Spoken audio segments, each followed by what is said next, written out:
morning, students. Today we continue this CNWSN chapter. The topic is sensory processing disorder.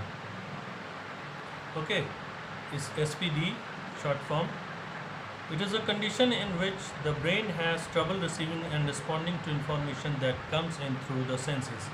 Means brain trouble receive करता है आपके receiving जो भी information है उसको रिसीव करने के लिए, जो भी रिस्पॉन्ड करना है उसके लिए। तो दोनों ही चीज़ें हमारे साथ होती है, रिस्पॉन्डिंग एंड रिसीविंग। ठीक है, पहली चीज़ हम रिसीव करते हैं, देन उसके बाद उसको रिस्पॉन्ड करते हैं उस चीज़ का। मीन्स फॉर एग्ज़ाम्पल मैंने क्वेश्चन पूछा, व्हाट इज़ योर नेम। ठीक है, व्हाट इज़ योर नेम में अगर मैंने सामने वाला होगा तो सबसे पहले वो इस सेंटेंस को रिसीव करेगा। ठीक है, रिसीव करने के बाद तब वो अपना नाम बताएगा, my name is this this this. Means उसको रिस्पॉन्ड करेगा।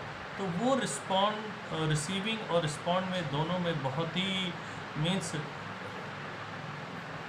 परेशानी होती है उसको। यानी वो चीज़ अगर रिसीव कर रहा है तो या तो रिसीव कर लेगा 10% to 20% या बिल्कुल नहीं कर पाएगा, और अगर रिसीव कर लेता है तो वो बहुत देर में रिसीव करेगा और बहुत देर बाद ही उसको रिस्पॉन्ड करेगा। इस चीज़ में हो सकता है 10 से 20 सेकंड लग जाए, उसको 30 सेकंड, 30 सेकंड, 40 सेकंड्स ऐसे लग सकते हैं।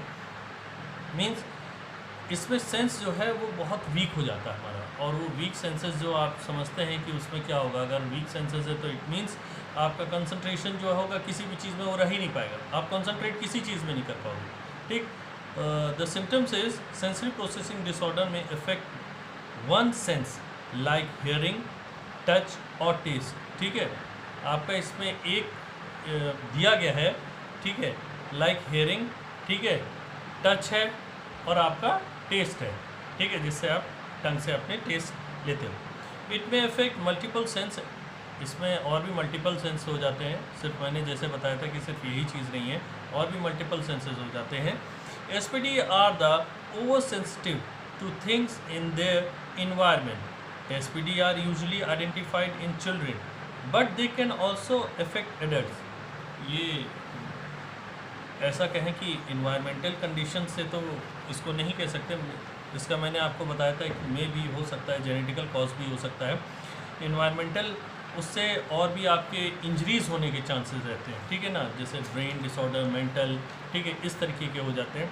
इसमें बताया है कि ये सिर्फ बच्चों ही से नहीं होता है कि बच्चों में ही हो जाए ये चीज़ SPD, ऐसा नहीं है, ये बड़ों में भी होता है। आपने देखा होगा कई जगह कि आपने कुछ टीवीज़ वगैरह में देखा होगा, टेलीविज़न में, कि कहीं ना कहीं किसी तरीके के ऐसे जो क्या बोलते नहीं है हम लोग की, जिनको शुद्ध हिंदी में कहा जाता है मंद बुद्धि बच्चे जो होते हैं, एबनॉर्मल बच्चे जो होते हैं, उन एबनॉर्मल बच्चों के कई छोटे मोटे कुछ कॉम्पिटिशन्स होते हैं, उसमें आप देखते हैं उसमें कुछ ऐसे बच्चे होते हैं जिनको SPD से प्रॉब्लम होती है। यानी वो कोई चीज़ अगर रिसीव कर रहे हैं तो रिस्पॉन्ड करने में उनको बहुत देर लग रही है। कुछ बच्चे आपको नॉर्मल दिखेंगे एकदम, कुछ बच्चे उसमें नॉर्मल दिखेंगे, बट उनका प्रोसेसिंग सिस्टम जो होता है वो थोड़ा सा गड़बड़ रहता है। ठीक है ना। SPD people can be over or under responsive to the things. They have difficulties in adjustment, for example irritation due to common sounds. ठीक है, बच्चों को इसमें एक अगर कहें तो एक ऐसे इन्वायरमेंट में अगर बैठाया जाए, जैसे हाँ जहाँ हम लोग बैठ के बहुत आराम से लोगों से बात करते हैं, हंसी मजाक, हल्ला गुल्ला, गाने सुनते हैं, डांस करते हैं तेज़ साउंड में, तो ऐसे बच्चों को ये चीज़, इस चीज़ में प्रॉब्लम आती है। इस चीज़ में प्रॉब्लम ये आएगी कि सबसे पहली चीज़ साउंड से ही वो इरिटेट हो जाएंगे। अगर हंसी मजाक कर रहे होंगे तो एक किनारे बैठे रहेंगे, नहीं बैठे रहेंगे तो एकदम से कुछ ऐसा रिस्पॉन्ड करेंगे कि मे बी वो इरिटेट होने लगे। तो ऐसे इरिटेशंस इन बच्चों में ये होना ये कॉमन है। दे में स्क्रीम व्हेन टच्ड। ठीक है, कई बार ऐसा हो जाता है, ये बहुत ही ज़्यादा, जैसे आप इनको एकदम से टच करो तो ये डर जाएंगे। ठीक है, कई बार ऐसा होगा कि एकदम से चौंक जाएंगे। ठीक है, तो हो सकता है कि ये एकदम आपसे दूर हट जाए। ठीक है, क्योंकि ये आपको सही से पहचानते नहीं है। एक नॉर्मल पर्सन आपको छुए, नॉर्मल इंसान को, तो इतना वो नहीं है, हम डायरेक्ट रिप्लाई देंगे यस, ठीक है, या पहचानने वाला होगा तो उसको पहचान लेंगे। दे में recoil from the texture of certain foods but others seems unresponsive to anything around them. They may fail to respond to extreme heat, may dislike hair being brushed or cut, may be sensitive to light. कई बार ऐसा होता है ऐसे बच्चों में खाना जो होता है, खाना जैसे हम उनको खाना देते हैं उनको, तो खाने में क्या होगा कि वो जैसे आपके घर में आपको मिल गया, मान लीजिए खाने के लिए कुछ सिंपल फूड, आपका स्टफ कहते हैं दाल चावल मिल गया, तो दाल चावल का टेस्ट आपको पहले से पता है कैसा होता है, लेकिन उन बच्चों को अलग अलग चीज़ों का वो चाहिए। उनको हो सकता है ये टेस्ट ना मिले, उनको दूसरी चीज़ गई, हो सकता है उसका टेस्ट ना मिले, क्योंकि इसमें पहले ही बोला गया है हियरिंग और टेस्ट, ठीक है, ये इनमें जो होता है ये सेंसिटिवनेस, ये जो चीज़ होती है ये इनमें नहीं होती है। तो क्या होता है, कई बार हम लोग उनको कोशिश करते हैं अलग अलग तरीके का खाना देने की, कई बार कोशिश करते हैं कि इनको कोई कुछ ये खा ले, कभी कदार ये होता है कि उस चीज़ को नहीं खाते, कभी पसंद करते तो एक ही चीज़ पे स्टिक हो जाते। किसी भी एक्टिविटी को करने के लिए इनको बहुत देर तक हमें उस एक्टिविटी में खुद उनके साथ इन्वॉल्व रहना पड़ता है। इन्वॉल्व का मतलब है ताकि वो उस एक्टिविटी को कैच करें, ठीक है, और या अगर हम उन्हें कोई चीज़ बता रहे हैं तो हम तब तक उनके साथ रहेंगे जब तक उनकी ग्रास्पिंग देखेंगे कि ग्रास्पिंग पावर जो है वो उसके उस लायक ना हो जाए कि उस चीज़ को वो कर रहे हैं, ठीक है। तो ऐसे बच्चों में नॉर्मल की अपेक्षा ये बहुत ही कम इनके साथ परेशानी होती है, ऐसी बात नहीं, बहुत परेशानी होती है, लेकिन ये है इम्पॉसिबल नहीं है कि इनको हम वो 10 to 20 to 50% तक ठीक कर पाए, ऐसा इम्पॉसिबल नहीं है, ये पॉसिबल हो सकती है चीज़ें। ये डिपेंड करता है रेशियो पे कि किस रेशियो पे उसका एसपीडी जो सेंसरी प्रोसेसिंग डिसऑर्डर है वो किस परसेंटेज पर है। अक्सर क्या होता है कि जैसे हम उनके बाल बनाते हैं, ठीक है, उनको हेयर कट करते हैं, तो कॉमनली क्या होता है कि ये बहुत ही सेंसिटिव टाइप के होते हैं, इनको ये हर चीज़ से डरते हैं।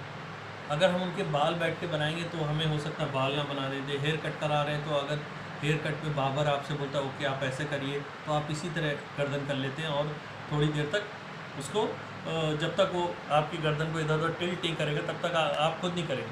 लेकिन इनके साथ ऐसा नहीं है, इनके साथ आप पता चला हेयर कट करने लगे तो एक इधर उधर इधर देखने लगे, सीजर देखने लगे, हो सकता है तो मे भी उनको चोट लगने के चांसेस भी हो सकते हैं। तो ऐसा इनके साथ ना हो तो इनको सबसे पहले उस चीज़ की आदत डलवाई जाती है, इनके साथ समय बिताया जाता है।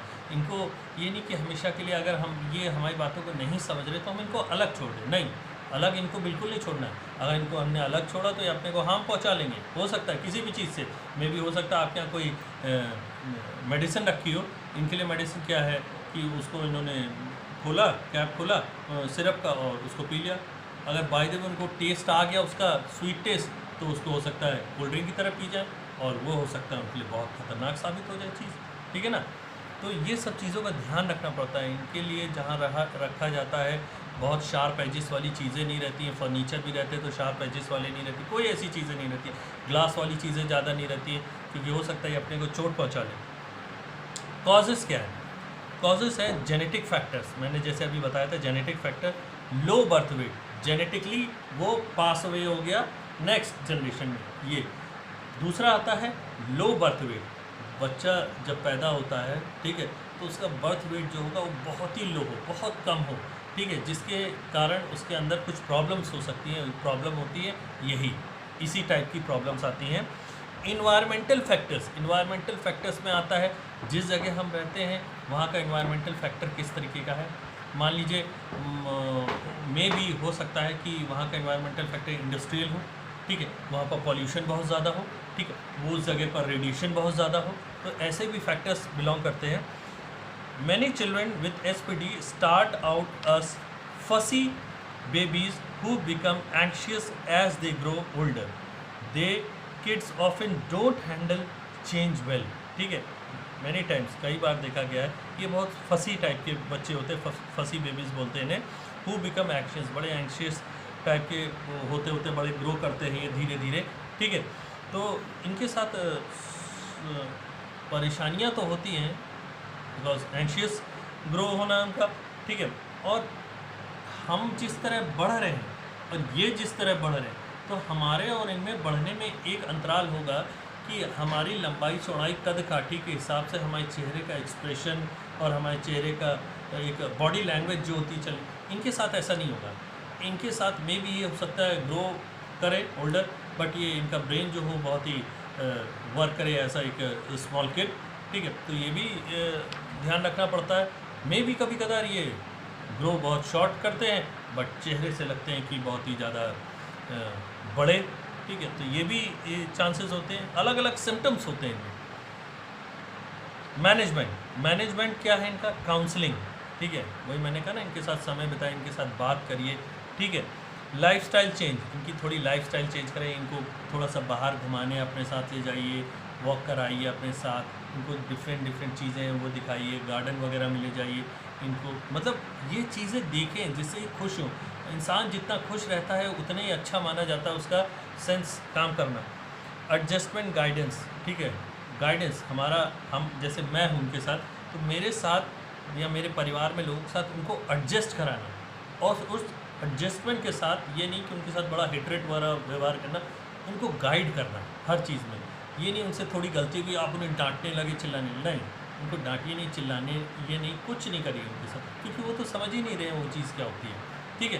तो मे भी वो गलती हो जाती है, लेकिन उनको आराम से बात करिए, उस चीज़ को अलग करिए, उस चीज़ को उनके साथ दोहराइए नहीं कि तुमने ये कर दिया था, तुमने ऐसा कर दिया था। योगा एंड मेडिकेशंस, योगा और मेडिकेशंस वहाँ पर सही है जहाँ पर परसेंटेज लेवल बहुत कम है और वो आपकी थोड़ा सा बात को समझ सकते हैं, तो वो आपके साथ बैठ के योगा कर सकते हैं। मेडिटेशन में आप जिस समय बैठते हो उस समय जिस तरह आप करते हो उनको वैसे कराइए, तो क्या होगा कि वो उस चीज़ को करने में थोड़ा सीखेंगे, उन्हें पता चलेगा कि क्या होता है ये चीज़, क्या नहीं होती। तो जब वो चीज़ डेली आप दोहराएंगे तो डेली ये चीज़ वो करते चले जाएंगे, ठीक है। आज के लिए मैं इतना ही कर रहा हूँ, क्योंकि अभी मुझे ये नहीं पता है कि ये अपलोड करने के बाद ये अपलोड होगा सही से, व्हाट्सएप पे जाएगा, इतना बड़ा वीडियो कितने MB का है, ठीक है। 12 मिनट्स 41 सेकंड्स तो अभी हो गए, तो उसके बाद जैसे अगर ये जाएगा उसके बाद मैं ये चीज़ आगे बढ़ाता चला जाऊँगा, कंटेंट जितना है जितना आगे हो सकता है, ठीक है।